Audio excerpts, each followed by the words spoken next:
ప్రతి ఉదయం ప్రభువుతో ప్రారంభం అనే ఈ కార్యక్రమాన్ని వింటున్న దేవుని బిడ్డలైన మీ అందరికీ మన ప్రభువైన యేసుక్రీస్తు నామములో కృపాక్షేమములు కలుగునుగాక.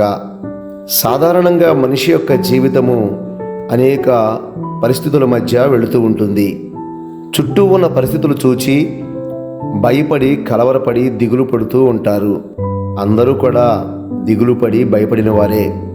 మీతో మాట్లాడుతున్న నేను కూడా అనేకసార్లు దిగులు పడ్డాను, భయపడ్డాను, పరిస్థితులను చూచి కలవరపడ్డాను.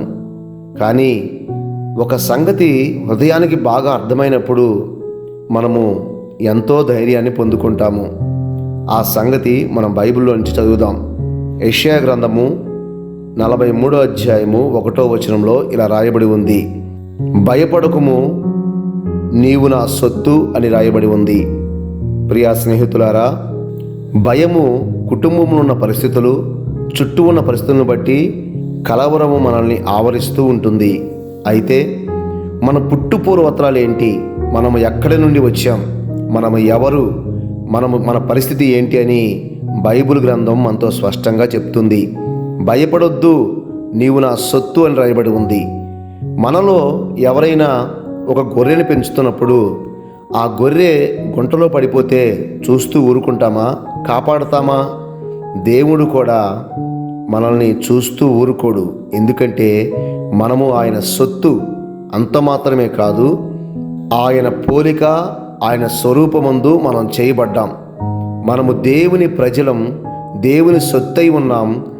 ఆయన వంశములో మనము చేర్చబడ్డాం.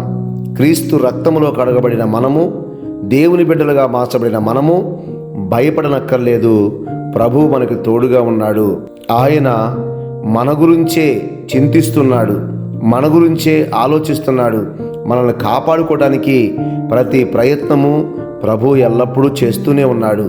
కానీ అనేకులు దేవుని మార్గంలోకి రాకుండా సొంత చిత్తములోను అనేక సొంత ఉద్దేశాల్లోనూ ముందుకు సాగిపోతూ అనేకసార్లు పడిపోతూ ఉంటారు. కానీ దేవుడు వారిని విడిచిపెట్టడు, కాపాడుకుంటాడు.